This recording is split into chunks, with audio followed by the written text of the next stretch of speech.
दोस्तों कैसे हैं आप सभी सभी अच्छा कर रहे होंगे। मैं बताऊं, मैं भी बहुत अच्छा हूँ। वीडियो अच्छा लगे तो CKD stock market news channel को सब्सक्राइब कर लेना, साथ ही बेल आइकन बटन को प्रेस कर देना। चलिए शुरू करते हैं। आज मैं आपके काफी सारे डाउट भी क्लियर करूंगा, इसके साथ साथ काफी सारा कुछ सिखा के यहाँ पे जाने वाला हूँ आपको। पोर्टफोलियो को और स्ट्रॉन्ग किस तरीके से बना सकते हैं आप अपने पोर्टफोलियो को, चलिए बात करते हैं। केमिकल सेक्टर को आज मैंने थीम रखा है, ठीक है। अब केमिकल सेक्टर को आपके पोर्टफोलियो में क्यों होना चाहिए, इसका मैं कुछ एग्जांपल के थ्रू डिस्कस करता हूँ।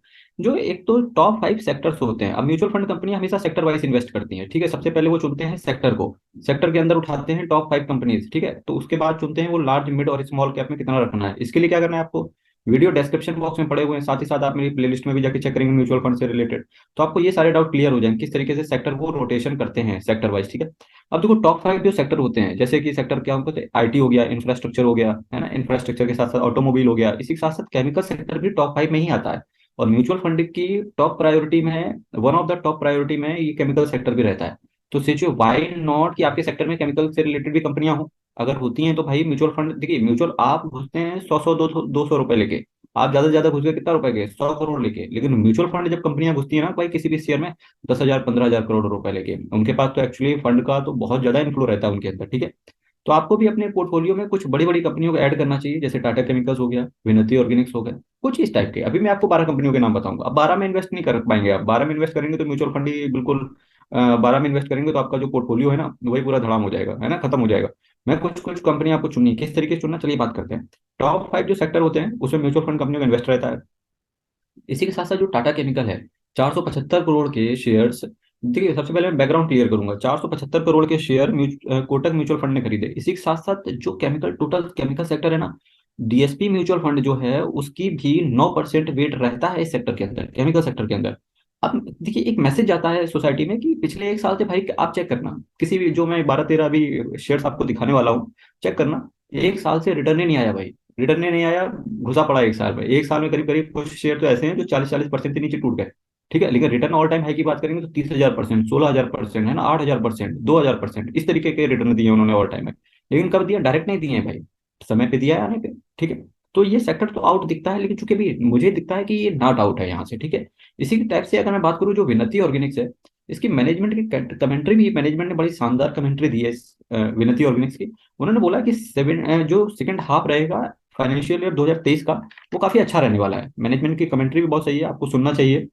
अब ये बात करते हैं लॉन्ग टर्म में दिखती है केमिकल सेक्टर में, साथ साथ एनालिस्ट भी यही कह रहे हैं कि भाई बाय ऑन डिप्स की स्ट्रेटेजी अपनाओ। बाय ऑन डिप्स का मतलब होता है मार्केट करेक्ट हो, आप शेयर्स को एसआईपी करते जाओ, थोड़ा थोड़ा उठाते जाओ। एक क्वेश्चन पे मैं थोड़ा सा कहना चाहूंगा कि जब भी मैं कहता हूँ आप एक शेयर से शुरुआत करो, दो शेयर से शुरुआत करो, उसका मेरा मतलब है कि मेरे को जो क्लास में सबसे नीचे लड़का बैठा हुआ है, जिसको सबसे कम समझ में आ रहा है, मेरे को वहां से होल्ड करके चलना होता है, मेरे को वहां से सिखाना होता है। इसका मतलब जिसके पास केवल एक शेयर खरीदने के लिए रुपया है, मैं उससे भाई कहूंगा कि मत लगा। जिसके पास 10 शेयर खरीदने के लिए पैसे हैं, मैं वो कहूंगा भाई एक शेयर से शुरुआत कर। क्योंकि देखिए मैंने भी मार्केट में लॉस किया है काफी। लेकिन क्या है, आप पहले 1,000 रुपये बनाओ, फिर 10,000 बनाओ, फिर 20,000 बनाओ, फिर 10 लाख बनाओ, फिर उसके बाद 10 लाख करोड़ बनाओ, ठीक है, इस तरीके से। क्योंकि डायरेक्ट अगर आप जंप करेंगे ना 10 लाख करोड़ में, फिर आप 100 लाख करोड़ गंवा दोगे मार्केट से। तो इस तरीके से मेरा विचार यही होता है कि मेरे को ना सबसे पीछे कैटेगरी से चुनना होता है। अब रिस्क आपके लिए क्या है, आपकी जैसे टोटल हैसियत कितनी है, 100 करोड़ की मान लेते हैं, आपके पास टोटल जो नेटवर्थ है वो 100 करोड़ की है। तो भाई आपके लिए 1 करोड़ सिंपल हो गया, 1 करोड़ रुपए इक्वल टू एक शेयर हो गया। तो आप 1 करोड़ से शुरुआत करो, इस तरीके से अपना रिस्क डिसाइड करो, ताकि आपको किसी भी तरीके से ना मार्केट से आउट ना हो जाओ, ठीक है। लॉन्ग टर्म ग्रोथ दिखती है केमिकल सेक्टर पे। इसी के साथ साथ बाय ऑन डिप्स, जैसे ही मार्केट करेक्ट हो, मार्केट ग्रुप करेक्ट होगा, कम से कम 10 से 20% मार्केट करेक्ट होगा। इस समय ऑल टाइम हाई पे है, अब सब लोग यही सोचेंगे, क्योंकि देखिए मैं बताता हूँ 18,400 जैसे गया, सभी लोगों ने शॉर्ट मार दिया था। शॉर्ट की मार्केट फिर से 15 1600 पॉइंट नीचे आ जाएगा और वापस से 14,000 मार्केट जाएगा। लेकिन मार्केट नहीं, फ्रेंड्स जिस डायरेक्शन में सभी लोग सोचेंगे ना, मार्केट कभी उस डायरेक्शन में नहीं सोचता है। मार्केट वहां सोचता है जहां से आपकी सोच खत्म होती है। तो आप सोचिएगा जिस समय हर आदमी बुलिश हो जाएगा ना कि मार्केट जाएगा 19,000, 19,000, 20,000, नो डाउट कि जाएगा, लेकिन इतनी जल्दी नहीं जाएगा, ठीक है। तो वहां से क्या होगा, फिर आपको पेशेंस टूट जाएगा, क्योंकि कोई भी शेयर ना घुस जाएगा 1 से 1.5 साल के लिए। अब जैसे आईटी की बात करें भाई, TCS, Infosys, Wipro, HCL tech ले लो। विप्रो की तो हालत खराब हो गई है ना, कि लोग तो सोच रहे हैं कि बेच दे क्या। टेक्सटाइल इंडस्ट्री ले लो यार, केपीआर मिल्स, है ना, इतना धमाकेदार share KPR mills, Trident limited, 50% से टूट गए। सेक्टर पे ध्यान ही नहीं किसी का, ये केमिकल सेक्टर किसी का ध्यान ही नहीं है, ठीक है। अब क्या होगा कि लोग इसको ध्यान देके कहाँ खरीदेंगे जाके, जो आउट परफॉर्म कर रहे हैं। आउट परफॉर्म कौन कौन से सेक्टर्स कर रहे हैं वही मैं बात करूंगा। ऑटोमोबाइल अच्छा चल रहा है, ठीक है। इसके बाद टाइटन देख लें, अच्छा चल रहा है। ये सारे शेयर है, तो वहां लोग जैसे ही चलेंगे तो क्या होगा, इन शेयर में लोग उठाना शुरू कर देंगे रुपए, ये सेक्टर ऊपर चलना शुरू हो जाएगा, आईटी सेक्टर ऊपर चलेगा, टेक्सटाइल ऊपर चलेगा, इसके साथ साथ स्टील सेक्टर भी ऊपर शुरू हो जाएगा, और वो सेक्टर क्या हो जाएंगे धड़ाम से, आप फंसते रह जाएंगे। म्यूचुअल शेयर यहाँ के ऊपर जाएंगे इस सेक्टर के, आप इस सेक्टर में फंस के ऊपर नीचे चले जाएंगे। आप यहाँ बेचोगे लॉस कराओगे, आप यहाँ बेचोगे तो भी लॉस कराओगे। आपको अल्टीमेटली क्या करना है, मार्केट के हिसाब से भाई जो नीचे गिरे वहां से लेना है, वहां भी कौन सा लेना है, अच्छा स्टॉक लेना है, नहीं तो क्योंकि फंसे नहीं रहना है ना। इसी के साथ साथ क्या है कि वर्थ बाइंग क्या रहती है, सबसे ज्यादा वर्थ बाइंग क्या रहती है कि पोर्टफोलियो में, क्योंकि अर्निंग्स की जो होंगी, वो जो केमिकल सेक्टर की जो अर्निंग होगी, जो फाइनेंशियल ईयर 2023 से 24, क्योंकि म्यूचुअल फंड हमेशा 2 से 3 साल के लिए पैसा लगाता है। लॉन्ग टर्म का मतलब ये यही होता है कि मोर देन 1 ईयर, है ना। तो म्यूचुअल फंड हाउस 2024 के लिए केमिकल सेक्टर पर बुलिश है कि 2024 तक अच्छे रिजल्ट आएंगे, उसके बाद शेयर में अच्छा परफॉर्मेंस देगा 2 से 3 साल के बाद, ठीक है। क्योंकि पास्ट में 3 से 4 साल अगर पास्ट में चेक करें तो बढ़िया रिटर्न बना के दिया है विनती ऑर्गेनिक्स को। वही मैं बात करूँ, स्पेशलिटी केमिकल्स से रिलेटेड है इंडस्ट्री। पास्ट में 3 से 4 साल देखें तो नई अपॉर्चुनिटीज है कंपनी के अंदर। अब नई अपॉर्चुनिटीज क्या क्या दिखती हैं भाई कंपनी के अंदर, China+1 पॉलिसी। China+1 पॉलिसी कैसे, चाइना में लॉकडाउन आ गया भाई, है ना, कोविड से रिलेटेड वहां पे सिचुएशंस खड़ी हो गई। तो इंडिया में क्या हुआ कि इंडिया ने इसकी अपॉर्चुनिटी करी, है ना, क्या कहते हैं, आपदा में अवसर। आपदा में अवसर निकाला इंडिया ने। ग्लोबल में क्राइसिस आई, इंडिया ने फिर से आपदा में अवसर निकाला, क्योंकि वी आर द मोस्ट कि exporter country in chemical sector also, है ना। हमारे पास बहुत सारी अपॉर्चुनिटीज है, बस चांस नहीं दिया, आज चांस मिल रहा है तो देखिए हम लोग डांस कर रहे हैं, है ना। इसी के साथ साथ कुछ बात करेंगे यूक्रेन और रसिया की बात, वहां भी हमने अच्छे से मजे लिए, है ना। हम लोगों ने किस तरीके से मजे लिए, एक्सपोर्ट किया पेल के। अब चूंकि हमारे जो हमारे नेशनल प्राइसेस हैं शेयर्स के, जो हमारे नेशनल प्राइसेस हैं प्रोडक्ट के, वो इंक्रीज ना हो, इसलिए सरकार ने क्या किया कि एक्सपोर्ट पर भी कुछ जो एक्सपोर्ट सेक्टर है वहां पर इन्होंने सरकार ने विंडफॉल टैक्स को लेके आई।